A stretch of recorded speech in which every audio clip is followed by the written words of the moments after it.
Hey guys, good morning to you if you're seeing this in the morning. For me, it's morning.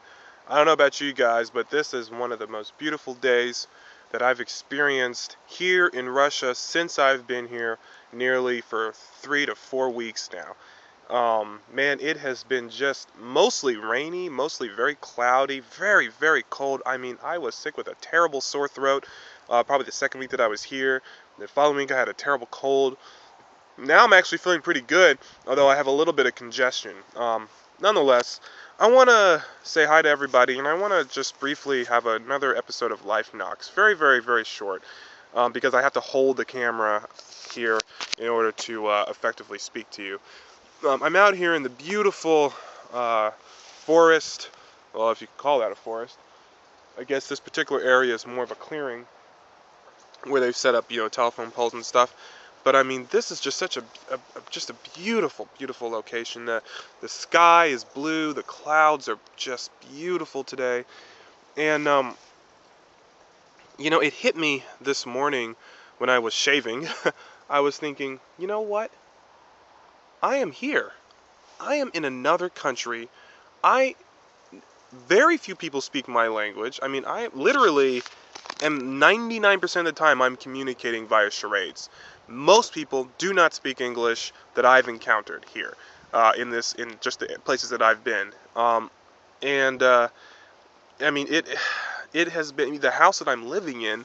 We speak I speak just very few words in Russian, like da, which means yes, niet, which means no, so I can communicate yes or no on certain things, and then just charades, and we have been able to really establish sort of a communication, and it's really just amazing that the people that I've encountered have just been so inviting, so friendly, so open and welcoming to bringing me into their lives for this 4 or 5 weeks that I'm here, and allowing me to do what I need to do. I'm out here because I'm doing research and development on this beautiful documentary that I am looking forward to actually producing next year. And you know, it's very difficult. I don't have a cell phone that works out here. It's very difficult. I have very limited internet access. It's very difficult to get things done. But I have encountered people who've been willing to drive me all over the place, who've been willing to help me to set up meetings, who've been willing to just go out of their way to be accommodating to help me to accomplish this mission. Guys, these people I've never met before. And what's the point of this? The point of this is that, I'm getting back to the basics. This reminds me of when I was, maybe just 6 or 7 years ago, I think 6 years ago, 2006, 2000, even 7 years ago in 2005, when I was just starting out as an actor, when I had just come back to DC from New York, and I was learning, I was making friends with people. I was getting involved with films for the very first time, and I was, just learning the craft and making relationships and making friends. I was out of my element. I wasn't in school. School is a very safe zone. I wasn't in school. I was out in the world. It was very scary. I was making my way. I mean, it was just the whole thing was a true learning experience. And then what happens is, after getting acclimated, after sort of developing a reputation, after sort of getting to where you want to be, you get comfortable. You get kind of, I don't know how to explain it. You just get familiar with everything. Nothing is really a surprise anymore. Everyone, it's just about project to project to project, making money, paying bills. It's not really about that initial, hunger, that passion of actually producing great projects. I'm just speaking totally honest here to you. But coming here to Russia and being out of my comfort zone, being in a place where I am forced to have to go back to absolutely rudimentary levels of basically back to basics on just about everything. I mean, even the filming, I'm having to get back to basics. How do I accomplish certain things without the resources that I'm used to being able to ask for or being provided, back home? and still making it come out good, so that what's being produced here is at the same level, if not better, than what I would even produce at home. And let me tell you guys something. This has been so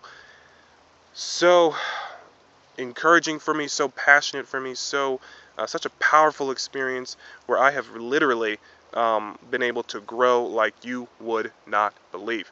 When I go back to America, I feel like I am going to be able to just take on the world. I mean, I already feel like I can take on the world. I mean, I already feel like just put me in any situation and we're gonna make it happen. Now I feel like that times 10. I am just looking forward to the next challenge. I'm looking forward to making the impossible possible. And you know what? It's not me. It's not that this is something that I can do. It's totally about getting back to allowing yourself to being used as a vessel for God, so that God can take you and mold you and use you because you're allowing him to use you. And that's what this whole trip is for me. I mean, I'm living in a situation that is not what I'm comfortable with or even used to. I'm not being able to check my email every day. I mean, literally, I can't even call anybody. I'm pretty much isolated. Here I am out in the wilderness.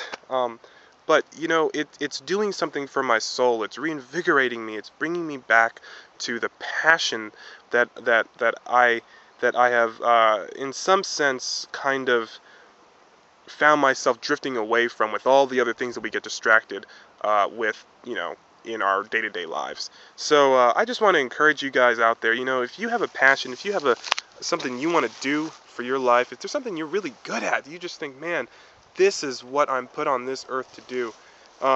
I know it can get really easy to get distracted by all the things that distract us in life. I mean, bills, bills, rent, whatever, friends, family, just things that kind of, I mean, these are all important things, but sometimes they can be a real distraction to what you're actually put on this earth to do, what your purpose is actually, is. And I just want to encourage you, find a way for you in your life to get back to the basics. How can you get back to the basics and sort of unclutter your life so that you can breathe in that fresh air of life and go out and do what you feel called to do? Now, for some people, you might feel called to just go to your job and do what you've been doing all this time, and that's fine. But get back to the basics. Get back to what it first meant when you very first got that job, that very first bit of passion, how excited you were about life. Get back there, because, guys, there's no point in living if you can't feel alive. Trust me, I'm telling you right now, there's no point living if you can't feel alive. Last year, around this time, I was in a hospital bed in Baltimore, Maryland, fighting for my life. I was on the verge of being paralyzed from the neck down. Can you imagine that? Paralyzed from that? Me!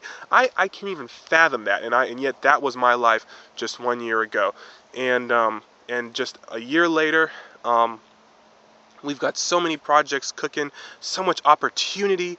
I am traveling the world. I am getting back to what it means to be alive. And guess what? If this is what it means to be alive, if this is what life is about, then I want to live. I want to live. I want to live. So there you have it, guys. I hope you'll join me on this journey of just living life to the absolute fullest. It's an easy thing to say. It's an easy thing to really preach. But you know what? I think for many of you guys, I am preaching to the choir. But you know what? You know what they say? They say if you preach to the choir, they'll sing louder. And guess what? The choir leads the praise. So I'll talk to you guys soon. Cheers.